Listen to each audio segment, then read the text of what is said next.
Hello, everyone. So, my name again is David, and this is History for the Ages. And I wanted to introduce you to an interesting topic that it's going to be a very short video, but it's mainly meant to be kind of an introduction to be made aware of a story a lot of people are simply not familiar with, and it is what happened to the Jews in the Arab world. A lot of people are familiar about the Jewish story in Europe. They know about some of the past persecutions during the Black Death or the Inquisition. Obviously, most people are familiar with the Holocaust. There are other events going back to the time of Rome and Hadrian and so forth.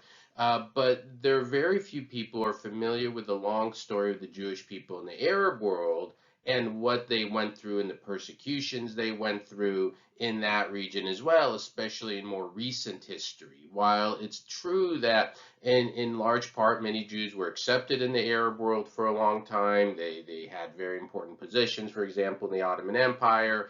There's also a fact that as we get into the 1940s, things are really bad. And I want to kind of explore that story with you a little bit in this short lecture here.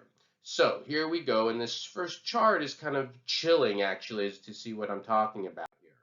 And so here you see this chart I grabbed off the Jewish Virtual Library, and what I'm going to do in this lecture as well is going to put some links in the details and the descriptions of this video. Description links to my whole history of the Middle East playlist where you can learn a lot more, but also other websites like Jewish Virtual Library and the Babylonian Heritage Museum where you can learn more about this material than what I'm going to give you.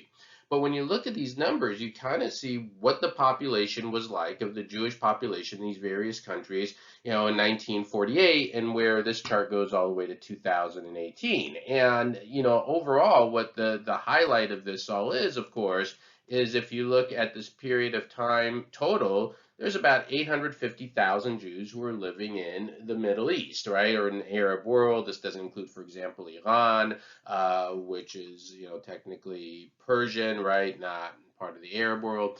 But anyways, in Iran, you had a similar situation, and what you see is dramatic declines in numbers. And what really happened a lot in 1947, 48, in many of these nations is there were tremendous persecutions of the Jewish people. They lost their rights, their belongings.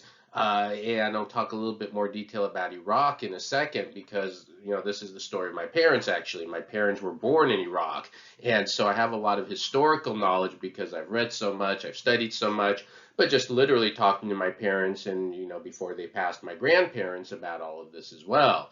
But there was a thriving Jewish community in Iraq, and you can see today, basically, there's no Jewish people left in Iraq. It's pretty dramatic if you look at the numbers there, right? So, what exactly, is going on in terms of what's happening in Iraq and other places is something I want to kind of hope you can research more and read more about. But let me just talk about one thing in Iraq, for example. So in 1941, this is even before 1947, 48, there was what is called the Farud massacre, and there were 180 Iraqi Jews murdered, about 1,000 more were injured, and by 1947, 48, Zionism, just simply being a Zionist, was made a capital crime. It means a death penalty. I have a whole other little video on Zionism and what it is for those of you who aren't aware of that as well.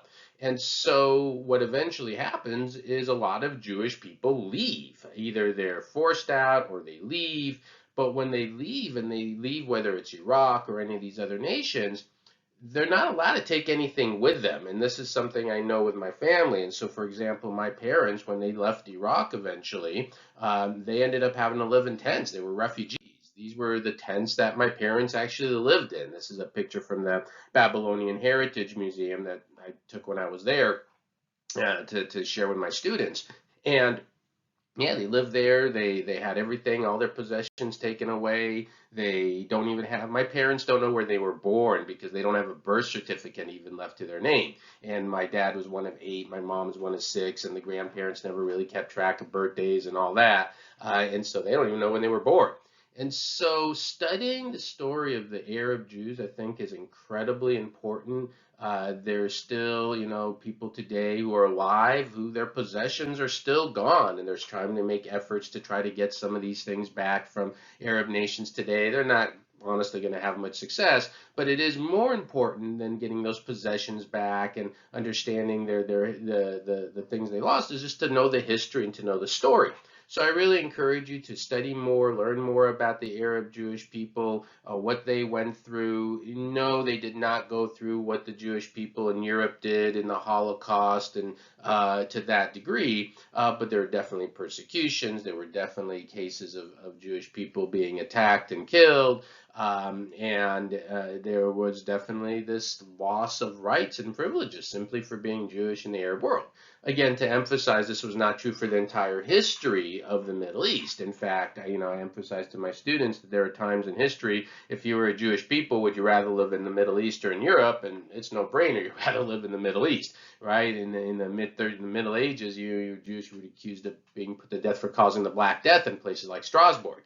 And so it depends on time and place, right? But that was a serious problem that you start to see developing in the 1940s. So anyways, I hope that's clear. I hope that's something interesting for everyone to explore and look at. If you have any questions, please put them in the comments and look at the descriptions to get some more information there. All right, everyone. Thank you. Have a wonderful day.